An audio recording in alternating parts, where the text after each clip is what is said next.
Felicia and welcome back to Felicia Marie TV. Today is Travel Tuesday and this video is highly recommended by you guys. You wanted to know my budget travel tips and I'm so happy to share them with you guys because my entire channel is about being on a budget. It's about styling your hair on a budget. It's about taking care of your skin on a budget. It's about fashion on a budget and of course, travel on a budget. So today I'm going to share with you my top travel tips. I'm going to basically give you an itinerary from start to finish of how you can travel on a budget. First of all, you're going to need funding. You're going to need money, right? So to start out, you need to set aside a specific travel fund, whether it's a piggy bank, an envelope, a hole in your mattress, whatever you want it to be, you need to start a specific travel fund. And you need to contribute to it at least once a month. I like to contribute to mine twice a month, that's when I get paid, but you need to contribute to it at least once a month. So I'm going to help you do this. There are several things you can do. You can use your bank account. I have Wells Fargo and every time I swipe my debit card, Wells Fargo moves $1 from my account to my savings account. And that's really helpful because it builds up your travel fund. You use your debit card, right? You go to the store, you use your debit card. You pay your bills, you use your debit card. You use your debit card all the time and every time you do, $1 gets moved. $1. You can also do this more discreetly using one of my favorite apps, the Digit app.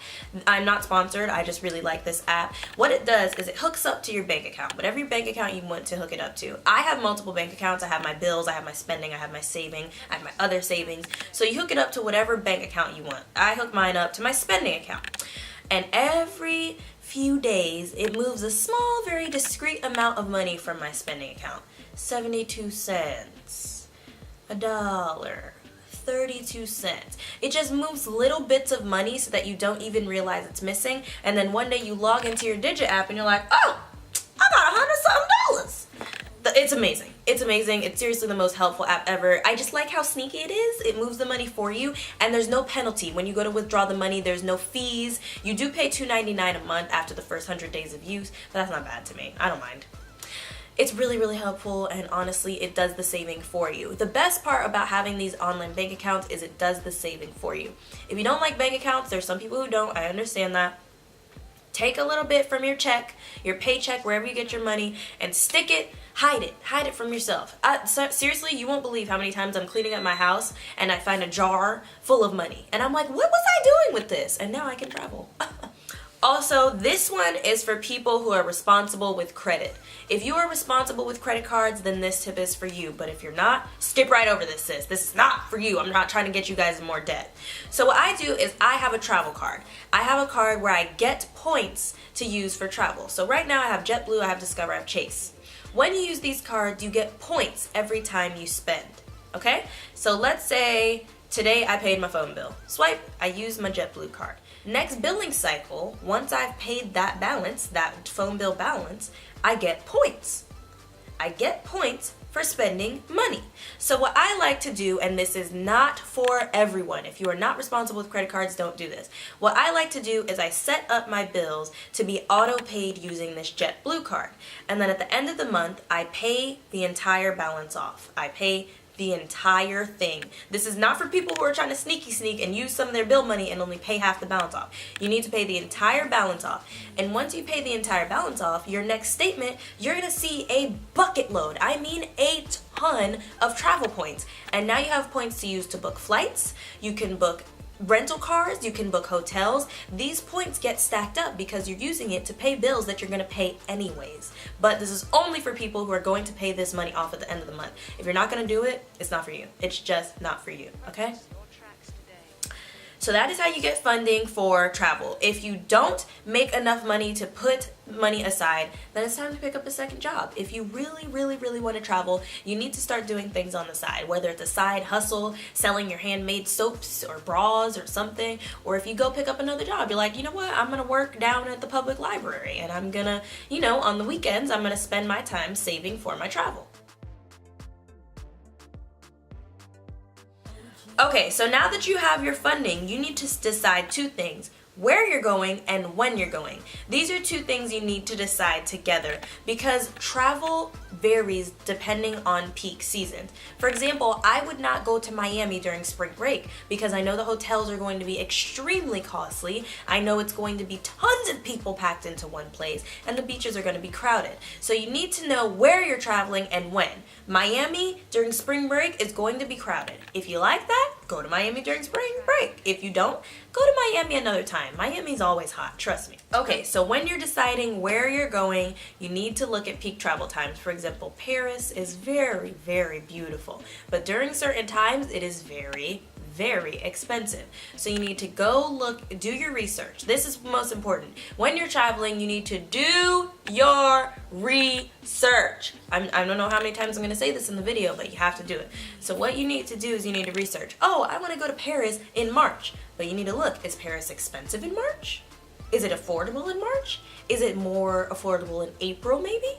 Or maybe later in the year in August? You never know. You need to Google. You need to research your flights. So when you're deciding where you're going, you need to look at what destinations are more affordable. Some destinations are well known for being affordable. For example, Mexico and Thailand are well known for not only having very affordable hotels and accommodations, but also for having very affordable food. I know people who went to Mexico and they said they ate for $10 a day. There are places you can go where it's going to be that affordable, but you need to do your Google, sis. Do your research. And when you're deciding where you're going, you need to decide when you're going. So I know a lot of you like to travel during spring break, summer break, winter break. You know, those are the times where you get 2-3 weeks off of work and off of school. But those are also the times when everybody else in the world is getting time off of school and work. Everybody else is traveling. So because the travel industry knows that, flights and hotels are more expensive during these times. So if you want to save money, travel during times that are not peak. I like to use my 3-day weekends. A lot of you get 3-day weekends from work. You get President's Day, you get Memorial Day, you get 4th of July. You get all these 3-day weekends that you could really use to travel. For example, my next 3-day weekend, I'm going to New Orleans or I'm going to DC to see the Cherry Blossom Festival. You just need to make the most of your time.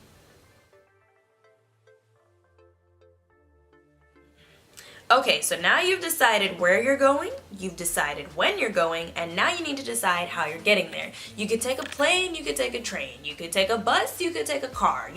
There's literally 1,001 ways to travel. So, of course, you want to look at flights. There's a lot of people who don't do road trips. I understand that. They're long, they're exhausting. If you're under 25, don't get a rental car. I know you guys are like, I want to take a road trip, I want to travel the world. If you're under 25, don't get a rental car because they're going to charge you between $100 to $300 extra on top of your rental car fee just for being underage because you're a liability to insurance. So if you're under 25, don't get a rental car. If you're over 25, rental car away, sis. So now you want to look into flights. As I previously mentioned, you can use travel cards. Because I have a JetBlue card, I also get discounted flights, I get discounted rental cars, I get discounted bus rides, I get discounted trains. So look into your travel rewards. Have you traveled before? Do you have stacked up points? American Airlines, JetBlue, Southwest, all of these airlines have travel rewards. So you can look and see if you got stacked up points to use. On top of that, you need to turn on your Twitter notifications. I know some of you don't like social media, you don't like Twitter, but it honestly is the most helpful thing ever. So if you just make a Twitter account just for travel, I need you to do this. Follow these accounts. You need to follow @SecretFlying, @JetBlueCheaps, and @Southwest Air. These accounts are going to tweet random deals on flights. Seriously, at least twice a month, JetBlue just randomly does, hey, flights are on sale right now, $49, yeah! Like, they're seriously the best. I love that airline. That's my favorite airline ever. Southwest also does flash sales. Right now, Southwest has flights starting at $49. $49. And you know where I heard about that? Twitter. Turn on your notifications. I know you're going to get a ton of notifications a day because you have these different accounts with their notifications on, but one day you're going to pick up your phone, you're going to say, oh, here's another JetBlue notification. Ooh, I'm going to Paris for $100. Okay. For example, recently I was looking into flights to go to New York Fashion Week. From TPA to JFK, they were offering flights for $49. $49. That's affordable. If you can find a flight under $100, that's a steal. Snatch it up, okay? On top of using Twitter to find cheap flights, you should also use Google Flights and Skyscanner. These Two very helpful things. They search every single site on the internet. They search JetBlue, they search Expedia, they search Spirit Airlines, they search all the websites to find you the cheapest flights. So when you're seeing the cheapest on Google Flights, that really is the most affordable one. Also, they let you look at a calendar. Let's say you want to travel sometime in June. So they let you look at a calendar. Maybe you want to travel the second weekend of June, but the third weekend of June is more affordable. They're going to show you little dollar signs to show you which is more affordable and which is not. I love Skyscanner. They show you little dollar signs that are green, yellow, and red to tell you what's most affordable and what's not. Google Flight also has these options. Google Flights and Skyscanner are two of the most helpful things you are going to use to help you find affordable flights. Also, you can use Google to find affordable train rides, bus rides, however you want to travel, there's different ways you can search for them. Recently, my cousin went from Virginia to New York, and I used Google to help her find the most affordable bus ride to get there. Seriously, there's a million ways to travel, and you need to consider multiple different types of transportation. For example, my coworker is going to Seattle, and instead of getting a rental car, she's just going to take their train, their monorail, I think it's called. So you really need to do your research, sis, and decide what type of transportation you're going to use and how much it's going to cost you.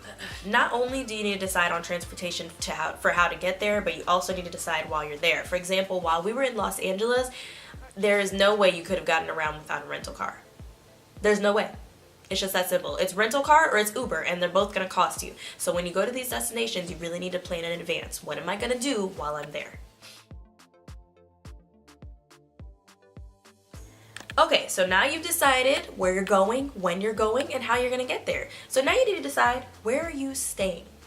So you can stay in a hostel, you can stay in a hotel, you can stay in an Airbnb, you can do couch surfing, for those of you who are into that. I'm not. You need to decide where you're staying, and you need to look into the budget. For example, we recently went to New York. We were looking into hotels and we were looking into Airbnbs. The Airbnb turned out to be much more affordable because we were traveling in a group of about 10 or 15 people, so it was more affordable to stay in an Airbnb because it was way cheaper than getting multiple hotel rooms. So you need to do your research. Sometimes hotels are more affordable than Airbnbs. Sometimes hostels are more affordable than hotels. You need to decide where you're okay with staying, what are your must-haves, and how much it's going to cost you. For example, some places you're going to go in this world and there's not going to be indoor plumbing where you're staying. So you need to list your must-haves. Do you have to have indoor plumbing? Do you have to have a kitchen? Do you have to have a comfy couch? Do you have to have a big California king bed? Recently, I was looking at Airbnbs in Brooklyn, and this girl had a mattress on the floor in the closet, and she called it a room. So do your research. Know where you're staying and how much it's going to cost you.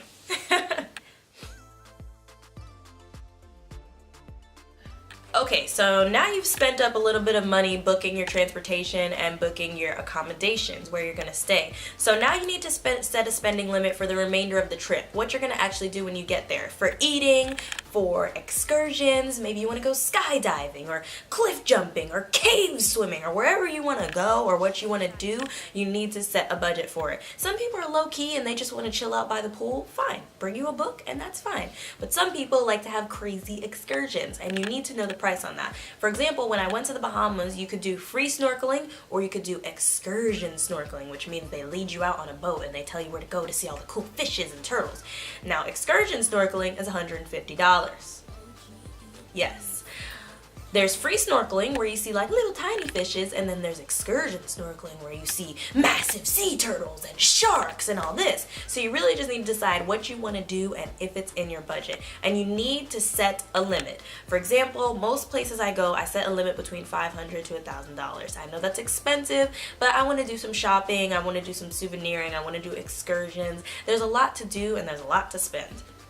So set your limit. You don't have to spend as much as me. You don't have to spend as little as me. It's up to you. It's up to your budget. It's up to what you have in your pockets, and it's up to what your must-haves are. For example, when I went to Hawaii, I had to do the road to Hana. I just had to. So we had to rent a rental car. That cost about, I think it was $300 for the week.